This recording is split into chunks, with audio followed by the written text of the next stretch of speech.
Good evening students. तर पहा, आज आपण इंग्लिश या विषयातील चॅप्टर नंबर 7 त्यामधील 7.1 क्लॉक हा क्लॉक म्हणजे हा घटक आपण अभ्यासणार आहोत. क्लॉक म्हणजेच काय, तर घड्याळ. आता सर्वांना घड्याळाचा टाइम सर्वांना मराठीमध्ये सांगता येतो, हो की नाही? किती वाजले, किती वाजून किती मिनिटं झाले, मध्यान्हपूर्व, दुपारपूर्व, मध्यान्होत्तर, हे सर्व घटक आपण अभ्यासलेलोच आहोत. पण ह्याच गोष्टीला आपण इंग्लिशमध्ये कसं वाचन करायचं, इंग्लिशमध्ये घड्याळामधला टाइम कसा सांगायचा, हे आपण आज अभ्यासणार आहोत. तर सकाळला काय म्हणतात, दुपारला काय म्हणतात, संध्याकाळला काय म्हणतात, हे सर्व घटक आता आपण अभ्यासणार आहोत.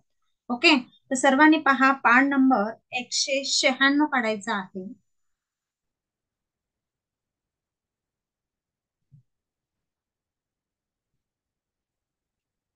क्लॉक म्हणजेच आपला आहे घड्याळ. तर बघा, आता सुरुवातीला आपण ह्यावरील प्रश्न सोडवण्याच्या अगोदर आपण घड्याळ ही संकल्पना समजून घेऊया. सर्वांना घड्याळ माहितीच आहे, हो की नाही? तर घड्याळामध्ये किती काटे असतात? How many hands? 3 hands. Second hand, minute hand. कधी कधी घड्याळामध्ये 2च असतात, सेकंड हँड दिसत नाही. Minute hand, hour hand. सर्वांना माहिती आहे, मिनिट म्हणजे मिनिट म्हणतात, तासाला आपण इंग्लिशमध्ये आवर म्हणतो, हो की नाही?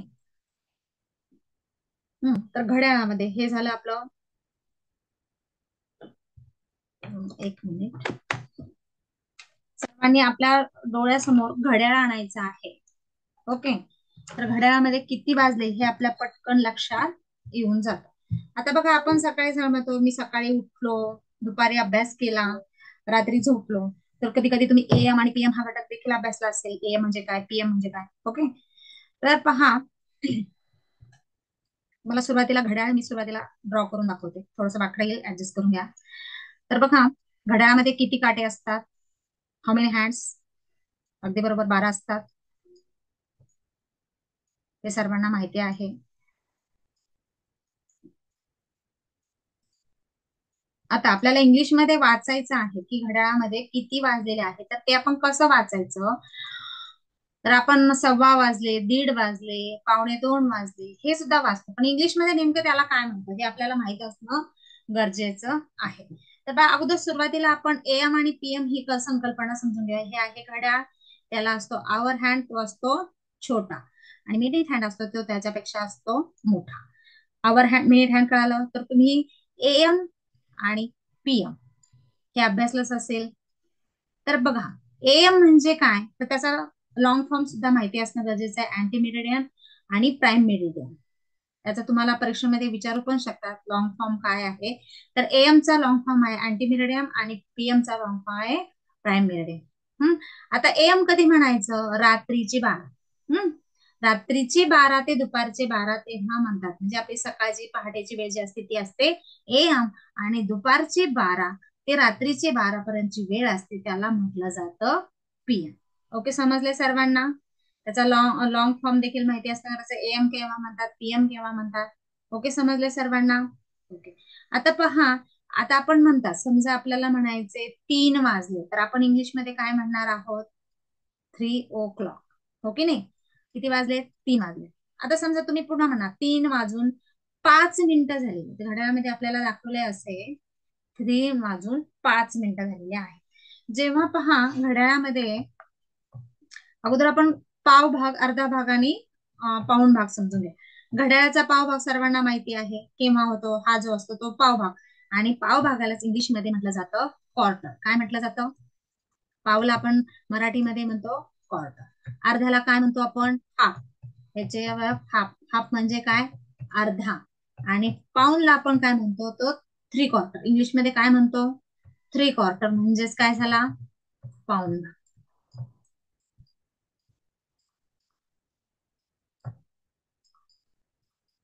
आता पाव भाग केव्हा वाजतो? जेव्हा आपला मिनिट हँड असतो 3 वर. किती वर असतो? 3 वर. म्हणजेच किती मिनिटं होतात? 15 मिनिटं होतात की नाही? समजा आता आपल्याला म्हटलं आपल्या घड्याळामध्ये वाजलेले आहे 12:15. ओके, तर आपण त्याला काय म्हणणार आहोत? जेव्हा आपला मिनिट हँड 3 वर असतो त्याला बघा, 15 15 म्हणजेच काय? क्वार्टर. त्याचं काय करायचंय? क्वार्टर. वाजून गेले की नाही? 12:15 झाले म्हणून त्याला म्हणायचे क्वार्टर. पास्ट किती 12, म्हणजे 12:15 झाले किंवा 12:15 वाजले असं आपण म्हणतो, तेव्हा म्हणायचंय क्वार्टर पास्ट 12. मग आता मला सांगा 2:15 झाली असतील तर तुम्ही काय म्हणणार बरं? इंग्लिशमध्ये किती वाजले काय सांगणार बरं? कमेंट बॉक्समध्ये उत्तर लिहून पाठवा. ओके, किती आता समजा 3:15 वाजले असं म्हणले तर काय म्हणणार? Quarter past 3. 9:15 वाजले तर काय म्हणणार? Quarter past 9. 11:15 वाजले तर काय म्हणणार? Quarter past 11. मग तुम्हाला कळायला पाहिजे क्वार्टर पास्ट म्हणजेच काय, जेव्हा मिनिट हँड 15 वर असतो त्यालाच आपण सव्वा म्हणतो, ते झालं. ओके, समजले सर्वांना? जेव्हा मिनिट हँड 3 वर असतो किंवा आपण त्याला सव्वा वाजले तेव्हा इंग्लिशमध्ये त्याला म्हणायचे क्वार्टर पास्ट, आणि मग पुढे जितके वाजलेले असतील तेवढं म्हणायचं आहे. ओके, आता नंतर आपण म्हणणार आहोत 12:30 वाजले. आता आपण 12:15 घेतले, 12:30 वाजले म्हणजे आपल्याला माहिती आहे मिनिट हँड कुठे असतो? 6 वर असतो, हो की नाही? 12:30 असतो आपला मिनिट हँड 6 वर. तर आपण त्याला काय म्हणू? अर्ध्याला काय म्हणतात? 12:30 अर्धाच म्हणतो की नाही? इंग्लिशमध्ये आपण त्याला म्हणतो हाफ. आता 12:30 झालेले आहेत, मग त्याला काय म्हणायचंय? Half past 12. काय म्हटलं जाते त्याला? Half past 12. आता जर समजा 9:30 वाजले तर आपण काय म्हणणार? Half past 9, half past 7, half past 10. मग तुम्हाला हे कळलं पाहिजे 10:30, 11:30, 12:30 ते, तर त्याला काय म्हणायचं? इंग्लिशमध्ये वाचन करताना म्हणायचंय हाफ पास्ट. ओके, समजलंय सर्वांना? क्वार्टर पास्ट, हाफ पास्ट, आणि तिसरा जो आहे आपण पाऊण भाग जो असतो त्याला म्हणतो 3/4 म्हणतो. पण कसं बघा, आता समजा आपल्याला म्हणायचंय 11:45 वाजले तर आपण 12:45 म्हणतो का? नाही, तर 11:45 असं म्हणतो. मग इथे काय आहे तर कसं वाचायचं बघा, पाव भाग शिल्लक आहे बघा, 3 पाऊण भाग झाले, पण हा जो पाव भाग आहे तो वाजायचा राहिलेला आहे त्याला, म्हणजेच काय? क्वार्टर. आणि पाव भाग वाजायचा राहिलेला आहे म्हणून त्याला म्हटलं जातं 2. पण 12 वाजायला 15 मिनिटं कमी आहेत, म्हणजे क्वार्टर टू 12. म्हणजे जेव्हा वाजायचे राहिलेले असतात ते वाजणार आहे. मग आता समजा आपल्याला म्हणायचंय 5:45 वाजले तर आपण 5:45 काय म्हणतो? 5:45. मग इंग्लिशमध्ये काय म्हणणार? Quarter to 6. 3:45 वाजले मग काय म्हणणार आपण? Quarter to 4, quarter to 3, quarter to 7. म्हणजे पावणे जेव्हा आपण म्हणतो तेव्हा लक्षात ठेवायचे पावभाव वाजायचं राहिलेला आहे. आता आपण म्हणणार 12 वाजायला 5 मिनिटं कमी आहे, म्हणजेच काय म्हणणार? क्वार्टर टू नाही, 5 क्वार्टर टू 12 असं म्हणणार आहोत. 5 मिनिट्स क्वार्टर टू 12. अशा पद्धतीने आपण त्याचं वाचन करणार आहोत. इथे समजलं सर्वांना? क्वार्टर पास्ट, हाफ पास्ट आणि क्वार्टर टू. जेव्हा आपण सव्वा म्हणतो, साडे म्हणतो आणि पावणे म्हणतो तेव्हा घड्याळामध्ये त्याचं वाचन कसं करायचं हे आपण शिकलेलो आहे. आता तुम्हाला समजा इथे अंक न देता डायरेक्ट म्हटलं इतके वाजलेले आहेत तर तुम्ही घड्याळाचा टायमिंग लिहा. आता मी सांगितलं तुम्हाला क्वार्टर टू 1 वाजले. आता तुम्हाला सांगितलं मी क्वार्टर टू, मग तुम्ही मला अंकात सांगा किती वाजले सांगा. क्वार्टर टू 1 वाजले तर इथे टायमिंग लिहा असं सांगितले, तर मग तुम्ही किती टायमिंग लिहा बरं? क्वार्टर टू 1 म्हणजे काय होणार आहे? 1 वाजायचं राहिलंय की नाही, मग क्वार्टर टू 1 म्हणजेच काय झालेले आहे? 12:45. ओके, जर समजा तुम्हाला म्हटलं हाफ पास्ट 3, हाफ पास्ट 3 झाले म्हणजेच किती झालेले आहेत? टायमिंग लिहायचं सांगितलं तुम्हाला तर हाफ पास्ट 3 म्हणजेच काय झालेले आहेत? आपले 3:30 झालेले आहेत. काय झालेले आहे? 3:30. आणि समजा तुम्हाला म्हटलं क्वार्टर पास्ट 4, बघा क्वार्टर पास्ट म्हणजे वाजून गेलेत आणि क्वार्टर टू म्हणजे वाजायचे राहिलेले आहे. आता क्वार्टर पास्ट आणि मग त्यामध्ये हाफ आणि ते लक्षात आहे, क्वार्टर पास्ट 2 म्हणजेच किती झालेले आहे? 2:15. क्वार्टर पास्ट हे लक्षात ठेवायचं आहे. क्वार्टर टू आणि हाफ हे सर्व लक्षात ठेवल्यानंतर सर्व गोष्टी तुम्हाला आसानरित्या सहजरित्या हा प्रश्न प्रकार अगदी सोपा जाणार आहे. आता बघा आपण काय काय अभ्यासले सर्वांना लक्षात आले? एएम पीएम हा घटक अभ्यासलेला आहे. एएम कधी वाजतं, पीएम कधी वाजतं ते सर्वांनी लक्षात. आणि ह्यावर आधारित आता आपण काय करणार आहोत? तर समजा आपल्याला दुसरंही विचारलं, समजा घड्याळ विचारला, आता पुढे आहेत मी तुम्हाला थोडंसं एक्सप्लेनेशन नंतर दिलंच. तर पहा इथे समजा असं म्हटलं, आता हे घड्याळ आपल्याला दाखवलेलं आहे क्वेश्चन नंबर 1.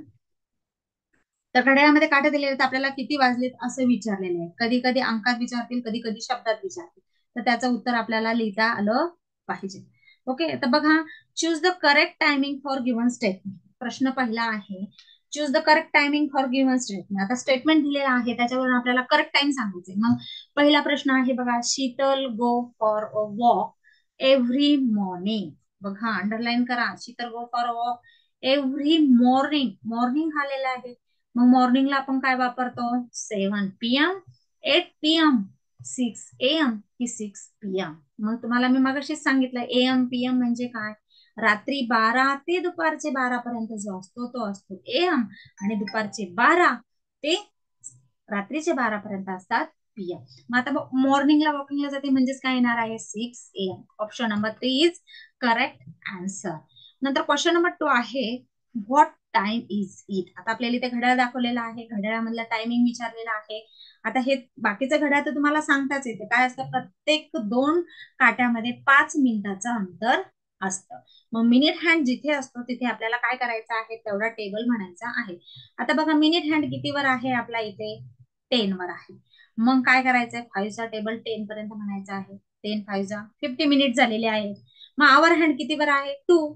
मग काय येणार आहे ऑप्शन आपला? Option number 1 250. It's 2:50 o'clock. Option number 1 is correct answer. Next question आहे, tell the time shown in the clock. आता आपल्याला घड्याळ दाखवलेला आहे, ह्या घड्याळामध्ये किती वाजलेल्या आहेत ते विचारलेलं आहे. आता हे सर्वांना माहिती आहे, जेव्हा मिनिट हँड 12 वर असतो तेव्हा ऍक्युरेट वाजलेला असतो. मग तो आवर हँड किती वर असतो? 8 वर असो, 7 वर असो, 6 वर असो, 5 वर. मग आता इथे ह्या ऑप्शन मध्ये किती वर आहे? 9 वर आहे. म्हणजे किती वाजलेले आहेत? 9 वाजलेले आहेत. मग काय येणार आहे? Option number 1. समजा हा आवर हँड असता 4 वर, तर मग किती वाजले असते? 4 o'clock. हा आवर हँड 2 वर असता तर वाजले असते 2 o'clock. ओके, आता प्रॅक्टिस क्वेश्चन आपण सोडूया सर्वांनी. उत्तर पटपट ऑप्शन नंबर उत्तर कमेंट बॉक्स मध्ये लिहून पाठवायचे आहे. पहिला क्वेश्चन आहे बघा, घड्याळ दिलेला आहे, घड्याळामधला टायमिंग आपल्याला सांगायचा आहे. बघा, आवर हँड कितीवर आहे? अगदी बरोबर, 5 वर आहे. मिनिट हँड कितीवर आहे? 1 वर आहे. मिनिट हँड जितक्यावर असेल त्याचा टेबल 5 पर्यंत म्हणायचा आहे. कितीवर आहे? 5 1 जा 5. आणि आवर हँड कितीवर आहे? 5. मग किती वाजलेत? 5 minutes past 5 म्हणजे 5. A period of 30 minutes is called half past, half a minute, half an hour, a quarter. मग 30 मिनिट्सच्या पिरियडला आपण काय म्हणतो? हाफ पास्ट पण म्हणतो आणि हाफ अन आवर असं सुद्धा म्हणतो. ओके, नंतर क्वेश्चन नंबर 3 आहे, a period of 15 minutes is called. 15 मिनिटाच्या कालावधीला काय म्हणतो? Half past, half a minute, half an hour, a quarter. तर काय म्हणतो आपण त्याला? पाव भाग आहे की नाही 15 मिनिट, त्याला म्हणतो आपण अ क्वार्टर. नंतर क्वेश्चन नंबर 4 आहे, क्वार्टर पास्ट 2. आता बघा, इथे काय दिलेलं आहे? Quarter past. मग क्वार्टर पास्ट, क्वार्टर म्हणजेच किती? पावभाग. पावभाग कितीवर असतो? 15. 15 मिनिट्स पास्ट 2 म्हणजेच किती? म्हणजेच किती? 2 2:15 म्हणजेच option number 3 is correct answer. Question number 5 आहे, व्हॉट टाइम इज नून. बघा, किती वाजता सांगा? किती किती असतात नून म्हणजेच किती? तर 12 वाजता. हो की नाही? क्वेश्चन नंबर 6 आहे, 1:30 व्हॉट्स द टाइम. आता इथे आपल्याला अंकात दिलेला आहे आणि आता आपल्याला अक्षरात विचारलेला आहे. 1:40, 1:30, 3:30 कि 4:30. तर काय वाजले तिथे? 1:30. आणि त्याला आपण दुसऱ्या पर्यायाने काय म्हणू शकतो? Half past 1.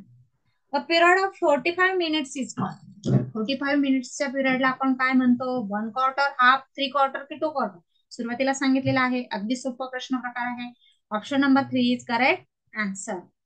What the time at mid night. मग रात्री मिड नाईटला कोणता टाइम असतो? 5 AM, 12 PM, 6 AM की 12 AM. बघा, लक्षात घ्या, मी तुम्हाला मगाशीच सांगितलेलं आहे, रात्रीचे 12 ते दुपारचे 12 हा जो टाइम असतो ते याला म्हटलं जातं अँटी मिरिडियम, आणि दुपारची 12 ते रात्रीच्या 12 त्याला प्राईम मिरिडियम. म्हणजेच आपला काय येणार आहे? Option number 4. मिड नाईटला कोणता येणार आहे? Option number 4. क्वेश्चन नंबर 9 आहे, which type of clock is used as airport. तर एअरपोर्टला माहित असेल तुम्हाला, कारण एअरपोर्टला काय होतं, आपले दुसऱ्या देशामध्ये जातात आणि सगळीकडे आपलं काय असतं, हे सारखेच असते नसते, ते मिरलेल्यानुसार टाइम दिलेला असतो. मग त्यासाठी कोणता टाइम फॉलो केला जातो? रेल्वेला झाला, एअरपोर्टला झाला, तर 24 आवर्सचं घड्याळ वापरलं जातं. आता हा एक घटक तुम्हाला समजून सांगायचा राहिलेला आहे. 24 आवर्सचं घड्याळ कसं ओळखायचं? तर पहा, रात्रीची 12 ते दुपारचे 12 पर्यंत काय असतं, तो घड्याळ फॉलो केला जातो. 1 AM, 2 AM, 3 AM. पण दुपारच्या 12 नंतर जेव्हा 1 वाजला जातो, तेव्हा त्याला 12 मध्ये 1 मिसळा, किती बनतात? 13 आवर्स. मग 2 वाजले की त्याच्यामध्ये 12 मध्ये 2 मिसळले, 14 आवर्स. 3 वाजले असते तर 12 मध्ये किती येणार? 15, 16, 17, 18. अशा पद्धतीने रात्रीचे 11 पर्यंत काय केला जातो, तो 24 आवर्सचा घड्याळ अवलंबला जातो. आता क्वेश्चन नंबर 10 आहे, वन व्हॉट्स द टाइम. मग त्यालाच काय म्हणलं जातं आपण? वन वो clock. Option number 3. Question number 11 आहे, क्वार्टर पास्ट 10. आता घड्याळ दिलेला आहे, मग याला काय म्हणायचे, याचं उत्तर तुम्हाला पटकन आलं पाहिजे. Quarter past 10, 10.5 an hour, quarter to 10, की टू क्वार्टर. तर काय म्हणलं जातं? 10 वाजून 15 मिनिटं झालेले आहेत. मग जेव्हा वाजून झालेले असतात 12 वाजून 15 मिनिटं, मग त्याला आपण काय म्हणतो? Quarter past. जेव्हा वाजून हा शब्द येतो त्याच्यानंतर काय येतं, आणि जेव्हा वाजायचे राहिलेले असतात तेव्हा त्याला क्वार्टर टू म्हटलं जातं. आता ते 10 वाजून 15 मिनिटं झालेले आहेत, म्हणजेच काय? Quarter past 10. Option number 1 is correct answer. Question number 12 आहे, घड्याळ दिलेला आहे. आता घड्याळामध्ये टायमिंग आपल्याला आता सांगा, आवर हँड कितीवर आहे? 7. अगदी बरोबर, 7 येणार. मग मिनिट हँड कितीवर आहे? 10. मग 10चा टेबल कितीपर्यंत म्हणायचा आहे? 5. 10 5 जा 50, म्हणजे किती झालेले आहेत? 7. नाही, सॉरी हा, आवर हँड काय होतं, आपण जेव्हा हा पास्ट म्हणतो तेव्हा मिनिट हँड आपला काय असतो? हे असतो. आणि आवर हँड कुठे असतो? जेव्हा दोन काट्यांच्या मध्ये. मग त्याप्रमाणे क्रमाक्रमाने वाजायचे असतात. मग जेव्हा हा मिनिट हँड 12 वर येतो तेव्हा ऍक्युरेट काटा 7 वर येतो. म्हणजे तिथे काय टाइम झालेला आहे? 6:50. आणि 10 मिनिट्स, क्वार्टर टू 10, 10 मिनिट्स कशासाठी राहिलेले आहेत? तर 7 वाजायला राहिलेले आहे. क्वेश्चन नंबर 13 आहे, बघा किती वाजले सांगा बरं पटकन कमेंट बॉक्स मध्ये उत्तर. आवर हँड 1 वर, मग काय येणार आहे? हाफ पास्ट 1 किंवा 1:30. Option number 3. आता इथे पहा किती झालेले आहेत? 5:45, म्हणजे त्याला आपण काय म्हणतो? क्वार्टर टू 6, म्हणजेच काय? 5:45. Option number 1 is correct answer. आणि क्वेश्चन नंबर 15 आहे, बघा किती झाले सांगा बरं? 6:30. आणि अजून एका कोणत्या वर्गात त्याला म्हणतो आपण? Half past 6. ओके, समजले सर्वांना? घड्याळ, घड्याळ हा घटक मराठीमध्ये आपल्याला वाचन करताच येते, पण इंग्लिशमध्ये सुद्धा जास्तीत जास्त घड्याळ समोर दिसल्यावर मराठीत आपल्याला येतच आहे, मराठी तर गरजेचंच आहे, पण त्याबरोबर आपल्याला इंग्लिशमध्ये सुद्धा घड्याळ ओळखता आलं पाहिजे. आणि ह्यावर आधारित आपल्याला प्रश्न विचारलेले असतात. त्यामुळे घड्याळाकडे लक्ष दिल्या गेल्यानंतर जास्तीत जास्त इंग्लिशमध्ये पण वाचन करण्याचा प्रयत्न करा, म्हणजे हा प्रश्न प्रकार अगदी आपल्याला सोप्या प्रकारे सोडवता येईल. फक्त 3 घड्याळ लक्ष ठेवायचे आहेत, अँटीमेरिडियन आणि PM म्हणजे प्राईम मेरिडियन. एम म्हणजे काय? रात्रीचे 12 ते दुपारचे 12, आणि दुपारचे 12 ते रात्रीचे 12 म्हणजे PM. सकाळचं पहाटे पहाटेची वेळ असते, ती कशी वेळ असते? हं? मध्यान्होत्तर आणि दुपार पूर्व असं म्हटलं जातं. आणि ही दुपारच्या नंतर म्हटल्यानंतर मध्यान्हपूर्व आणि दुपार नंतरची जी वेळ असते. त्याच्यानंतर आपल्याला लक्षात ठेवायचे आहे हाफ भाग, क्वार्टर, क्वार्टर टू, आणि घड्याळाचं वाचन व्यवस्थित ऍक्युरेट रित्या करता आलं पाहिजे. ओके, समजले सर्वांना? धन्यवाद.